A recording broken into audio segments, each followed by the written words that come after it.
Hello guys, welcome to glow days with அபி.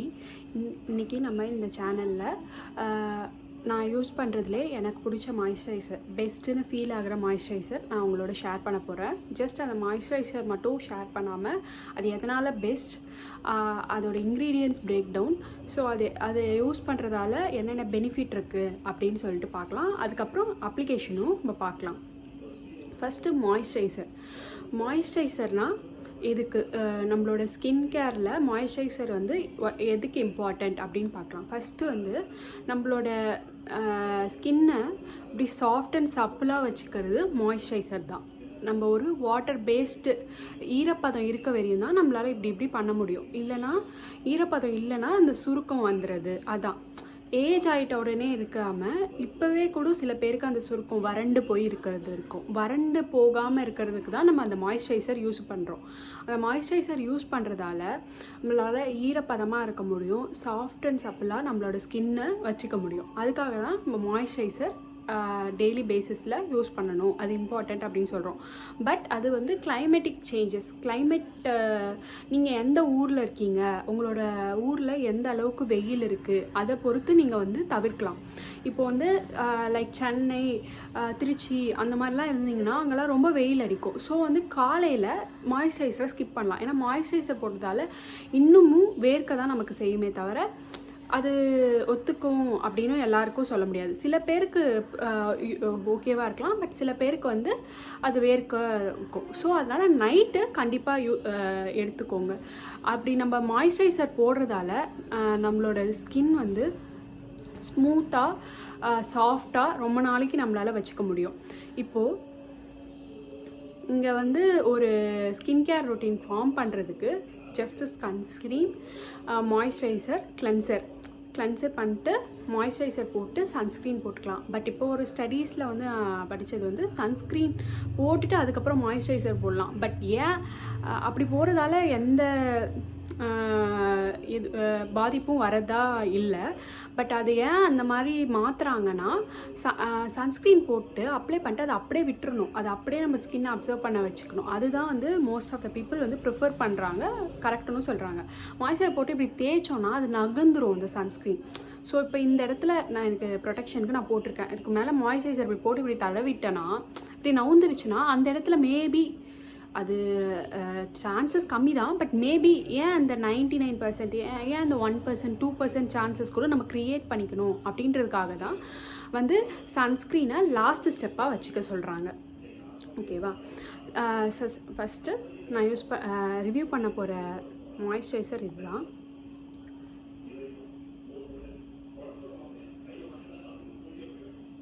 டாட்டன் கீழேருந்து ceramide and hyaluronic barrier repair moisturiser அப்படின்னு சொல்லிட்டு first இதுக்கு ஏன் ஸ்விட்ச் ஆனேன் அப்படின்றத ஃபஸ்ட் பார்க்கலாம். ஆலியா பட் வந்து அவங்களோட யூடியூப் சேனல் வச்சுருக்காங்க. அவங்களும் அவங்க சிஸ்டரும் சேர்ந்து அவங்களோட ஸ்கின் கேர் ரொட்டீன் வந்து ஷேர் பண்ணியிருந்தாங்க. அப்போது ஷேர் பண்ணியிருக்கப்போ அவங்க தான் ஃபஸ்ட்டு வந்து இந்த செராமைட் மாய்ஸ்சரைசர் இம்பார்ட்டண்ட் அப்படின்னு சொல்லிட்டு அவங்க ஒரு DSUன்னு ஒரு மாய்ஸ்சரைசர் யூஸ் பண்ணுவாங்க. ஒரு குட்டி பாட்டில் பிங்க் கலரில் இருக்கும். அது வந்து 2800 rupees. என்னடா மாய்ஸ்சரைசர் இவ்வளோ காஸ்ட்லி அப்படின்னா, மேபி அவங்களோட பட்ஜெட்டில் அது வந்து கரெக்டாக இருந்திருக்கும். ஸோ அதோட காப்பின்னு சொல்ல முடியாது, சிமிலரான வெர்ஷன் டிட்டோ அப்படின்னு தேடும்போது இது வந்து இருந்துச்சு. இது வந்து இதோட MRP வந்து 395 போட்டிருக்காங்க. But most of the sale ப்ரைஸஸில் இது 280 தான் இருக்கும். இது வந்து 100 கிராம். இது கொஞ்சம் எடுத்தாவே போதும். மாய்ஸ்சரைசர் வந்து நிறையா அப்ளை பண்ணணும் இல்லை, சன்ஸ்க்ரீன் மாதிரி நிறையா போட்டு அப்ளை பண்ணி ஃபுல் ப்ரொடெக்ஷன் தரணும் இல்லை. மாய்ஸ்சரைசர் உங்களுக்கு எவ்வளோ தேவையோ அந்த மாதிரி யூஸ் பண்ணலாம். மேபி இது 3 months இல்லை 2 months ஈஸியாகவே வரும். அப்படின்றபோது இது ஒரு நல்ல அஃபோர்டபுள் ஆப்ஷன் அப்படின்னு தான் சொல்கிறேன். ஸோ ஆலியா பட் வந்து செராமைட் ஏன் இம்பார்ட்டண்ட் அப்படின்னு சொல்லியிருப்பாங்க. ஆக்சுவலி இப்போ வந்து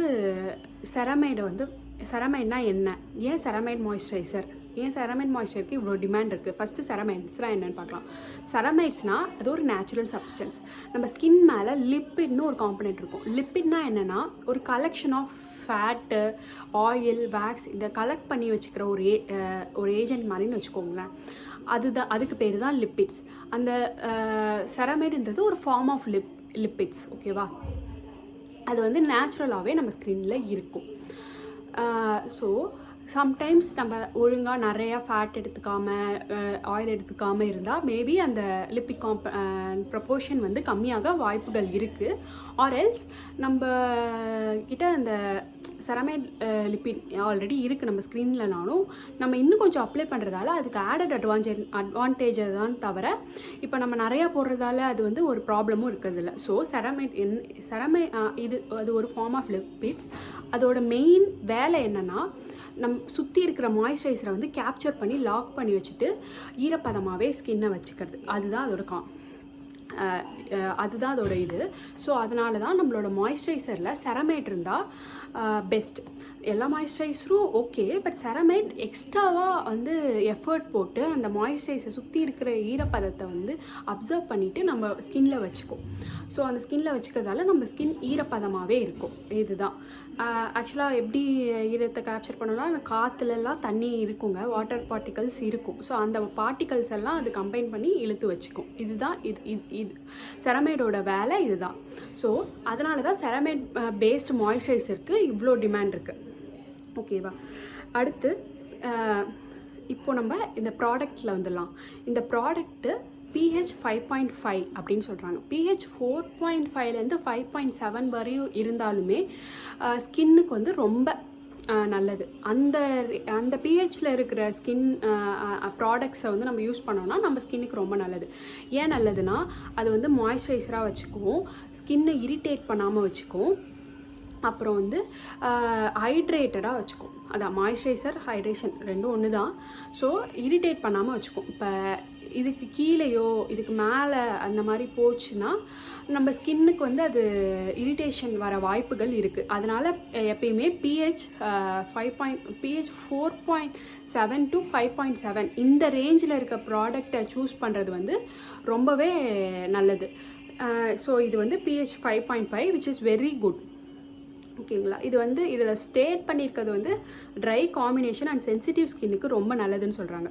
அதான் வந்து இந்த செரமைட் காம்பனண்ட்டே எதுக்குன்னா வந்து நம்மளோட ஸ்கின்னை அந்த குட்டி குட்டியாக டாட்ஸ் வரும்ல, ஒரு மாதிரி பொறியாக சில பேருக்குலாம் வந்திருக்கும். அதெல்லாம் வந்து டிஸ்டர்ப்டு ஸ்கின், அவங்களுக்குலாம் ரொம்ப ப்ரிஃபர் பண்ணுவாங்க. அவங்களாம் அந்த சென்சிட்டிவ் ஸ்கின், சில டக்குனு எதனா ஒன்று பட்டுருச்சுனாவே இரிட்டேட் ஆகிட்டு அந்த மாதிரி ஆகிடும். அவங்களுக்குலாம் இது பெஸ்ட்டுன்னு சொல்கிறாங்க. பட் எனக்கு தெரிஞ்ச ஆல் ஸ்கின் டைப் பீப்புளுமே இதை யூஸ் பண்ணலாம். என்னோடது நார்மல் ஸ்கின், இது ஸ்டார்டிங்கில் சொல்லிக்கணும், சாரி. என்னோடது நார்மல் ஸ்கின் டைப். பட் ரொம்ப கெமிக்கல் ரிலேட்டட் ப்ராடக்டை யூஸ் பண்ணனா எனக்குமே ப்ராப்ளம் க்ரியேட் பண்ணும். ஸோ இதுதான்.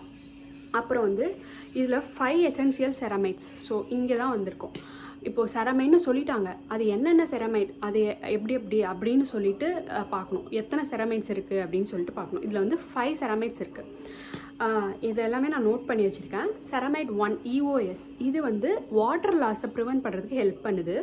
செரமைட் NS செகண்டு, இது வந்து இந்த லிப்பிட் இருக்கு இல்லையா, அது வந்து பேலன்ஸாக வச்சுக்க ஹெல்ப் பண்ணுது. அதாவது குறைஞ்சிடாமல் நம்ம ஸ்கின்னுக்கு எவ்வளோ தேவையோ அந்த அரிய அளவுக்கு வச்சுக்க ஹெல்ப் பண்ணுது. அப்புறம் செரமைட் NP, இது வந்து டெக்ஸ்சரை இம்ப்ரூவ் பண்ணுறதுக்கு, டெக்ஸ்சர்னால் ஈவன் அவுட் பண்ணுறதுக்கு, ஒரே மாதிரி டெக்ஸ்சரை ஸ்கின் ஃபுல்லாக கொண்டு வரதுக்கு ஹெல்ப் பண்ணுது.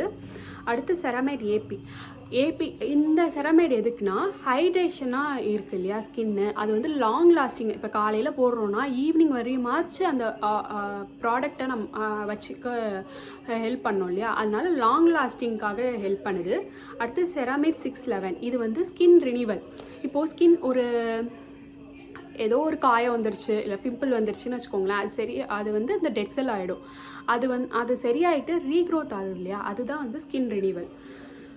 ஸோ இதுக்கெல்லாம் ஹெல்ப்ஃபுல்லாக இருக்குது. இது இல்லாமல் இதில் என்னென்ன இன்க்ரீடியன்ட்ஸ் இருக்குது அப்படின்னு சொல்லிட்டு, ஆக்சுவலாக வந்து நீங்களுமே ஒரு ப்ராடக்ட் வாங்குறீங்கன்னா ஃபஸ்ட்டு 5 இருக்க ப்ராடக்ட்ஸை அதாவது ஃபஸ்ட்டு 5 இருக்க இன்க்ரீடியன்ட்ஸை படித்து பாருங்கள். அந்த ஃபஸ்ட்டு 5 இன்க்ரீடியன்ட், ஆக்சுவலி எல்லா இன்க்ரீடியன்ட்ஸுமே படிக்கணும். அது உங்களுக்கு படித்தா புரியுமா, அது நமக்கு தேவையாக தெரியுமா அப்படின்லாம் சொல்ல முடியாது. நான் எப்பயுமே ஃபஸ்ட்டு 5 இன்க்ரீடியன்ட்ஸ் படிப்பேன். அந்த 5 இன்க்ரீடியன்ட்ஸ் தான் என்னென்னு படிப்பேன், அது நமக்கு என்ன பண்ணுது அப்படின்னு படிப்பேன். என்னோடய ஸ்கின் டைப்புக்கு அதெல்லாம் செட் ஆகுமா அப்படின்னு பார்த்துட்டு வாங்குவேன். நீங்களுமே அதே ஃபாலோ பண்ணுங்கள். நான் சொல்கிறேன், எல்லாத்தையும் படிக்கணும்னு அவசியம் இல்லை. ஃபஸ்ட்டு 5 படிச்சதுன்னா போதும். அதில் வந்து ஹைலூரோனிக் ஆசிட், விச் இஸ் எல்லா மாய்ஸ்சரைசர்லுமே ஹையலூரானிக் ஆசிட் இருக்கும். அது வந்து ஹைட்ரேஷனுக்காக தான், ஈரப்பதமாக வச்சுக்கிறதுக்கு ஹையலூரானிக் ஆசிட் ரொம்ப ரொம்ப இம்பார்ட்டன்ட். அது இன்க்ரீடியன்ட், செரமைட் இன்க்ரீடியன்ட், அதுவும் ஒரு இன்க்ரீடியன்ட். அடுத்து ஜப்பானீஸ் ரைஸ் வாட்டர் இருக்குது. ரைஸ் வாட்டர் அப்படின்னு அது வந்து ஒரு ட்ரெண்டாகவே போயிடுச்சு, ரைஸ் வாட்டர் ஃபார் ஸ்கின்னுக்குன்னு சொல்லிட்டு. ஸோ ரைஸ் வாட்டர் இருக்குது. அது இல்லாமல் விட்டமின் இ, ஆன்டி ஆக்சிடெண்ட், இது வந்து ஸ்கின்னுக்கு ரொம்ப இம்பார்ட்டண்ட்டான விட்டமின் இ, அதுவும் இருக்குது. அப்புறம் கிளிசரின்ஸ் இதெல்லாம் இருக்குது. ஸோ இது எல்லாமே ஹைட்ரேஷனுக்காக ஒரு நல்ல ஃபார்முலா பேஸ்டு செராமிக்ஸாக நான் இருக்கிறேன். அப்புறம் இதை வந்து காமிடோஜெனிக்னு ஸ்டேட்மெண்ட் கொடுத்துருக்காங்க. இது நான் காமிடோஜெனிக்னா, ஃபஸ்ட்டு காமிடோஜெனிக்னா என்னென்னா, ஒரு ஒரு ஒரு திங்ஸை அப்ளை பண்ணுறதால நம்மளோட போர் வந்து கிளாக் ஆயிடுது. இந்த போர் கிளாக் என்ன பண்ணுன்னா, இப்போ நமக்கு ஒரு குட்டி குட்டி குட்டியாக உங்களுக்கு சின்ன சின்ன ஓட்டைகள் இருக்கும். அது எல்லாம் அது வழியாக தான் காற்று போகுது வருது, ஸ்கின் ப்ரீத்தபிளாக இருக்குது. ஸோ அதுதான் வந்து இந்த போர்ஸ் அப்படின்னு சொல்கிறோம். ஓகேவா? சில பேருக்கு அது பெருசாக இருக்கும், அது ஒரு ப்ராப்ளம். பட் சில பேருக்கு இருக்கும், மேபி தெரியாது, ஆனால் கண்டிப்பாக இருக்கும் எல்லாருக்குமே. அந்த போர்ஸை வந்து இப்போ நம்ம ஒரு ப்ராடக்ட் போட்டோம்னா அது மூடிக்கிட்டதால் என்னென்னா, அதால் ப்ரீத் பண்ண முடியாது, ஆயில்ஸ்லாம் வெளியே போயிட்டு வர முடியாது. அதனால் பிம்பிள் க்ரியேட் ஆகும், பிளாக் ஹெட்ஸ், ஒயிட் ஹெட்ஸ், இந்த மாதிரி நிறையா பிரச்சனையாக உருவாக்கும். அதுதான் காமிடோஜெனிக். ஸோ இது வந்து நான் காமிடோஜெனிக்னு சொல்கிறாங்க. இதை ப்ராடக்ட்டை அப்ளை பண்ணுறதால அந்த போர்லாம் மூடிக்காது அப்படின்னு சொல்கிறது தான் ஸ்டேட் பண்ணுறாங்க. So which is also very important. ஓகேங்களா? இப்போ நான் வந்து இதோட அப்ளிகேஷனை காட்டுறேன், நான் எப்படி யூஸ் பண்ணுவேன் அப்படின்னு சொல்லிட்டு. அவங்களே டைரக்ஷன் ஆஃப் யூசேஜை சொல்லியிருப்பாங்க. இந்த 2 ட்ராப்ஸ் தான் நான் ஃபுல் ஃபேஸ்க்குமே யூஸ் பண்ணேன். நீங்கள் மேபி ட்ரை ஸ்கின் அப்படின்னா இன்னும் கூட கொஞ்சம் அதிகமாக யூஸ் பண்ணுங்கள். எனக்கு இதுவே போதும். நான் எப்பயுமே இவ்வளோ தான் யூஸ் பண்ணுவேன். இப்படி ஃபஸ்ட்டு நான் அப்ளை பண்ணிவிட்டு அதுக்கப்புறம் நான் அப்வர்ட் டைரெக்ஷனில் விட்டுருவேன். இது வந்து ஸ்கின்னுக்கு ஒரு நல்ல மாய்ஸ்சரைசிங் எஃபெக்ட்டு, மசாஜ் மாதிரி கொடுக்கும். ஸோ இந்த மாய்ஸ்சரைசர் போடும்போது ஒரு லைட் வெயிட்டாக இருக்கும், வேர்க்காது, சீக்கிரம் டக்குன்னு அப்சர்வ் ஆகிடும், உங்களோட ஸ்கின் மாதிரியே இருக்கும், ஒரு வேறு எதுவும் இருக்காது. ஸோ ஒரு ப்ராடக்ட் வந்து உங்களுக்கு நல்லா இருக்கா அப்படின்னு சொல்லிட்டு பார்க்குறதுக்கு எப்படின்னா, அந்த ப்ராடக்ட் உங்களுக்கு சூட் ஆகுதா அப்படின்னு சொல்லிட்டு பார்க்குறதுக்கு இந்த பேக்வேர்டு எடுத்துக்கோங்க. பேக்வேர்டில் ஒரு பெரிய எவ்வளோ ப்ராடக்ட்ஸ் வேணுமோ அதை போட்டுக்கோங்க, அதை தடவிக்கோங்க. இந்த கைக்கு பின்னாடி இருக்கிறத ட்ரை கையில் தேய்ச்சிக்கோங்க. இப்படி தேய்ச்சிட்டு ஒரு 5 நிமிஷம் கழித்து நீங்கள் இப்படி ரப் பண்ணிங்கன்னா அது ஒரு மாதிரி 3-3 வருதா அப்படின்னு பாருங்கள்.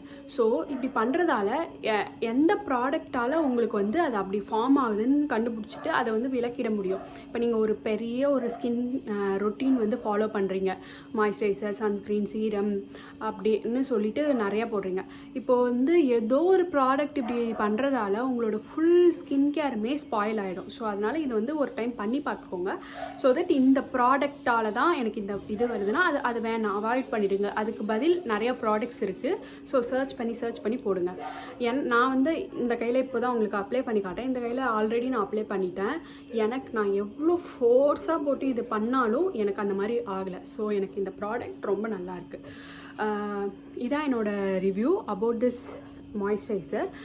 உங்களுக்கு இன்ஃபர்மேட்டிவாக இருந்திருக்கும்னு நினைக்கிறேன். தேங்க்ஸ் ஃபார் வாட்சிங் த வீடியோ.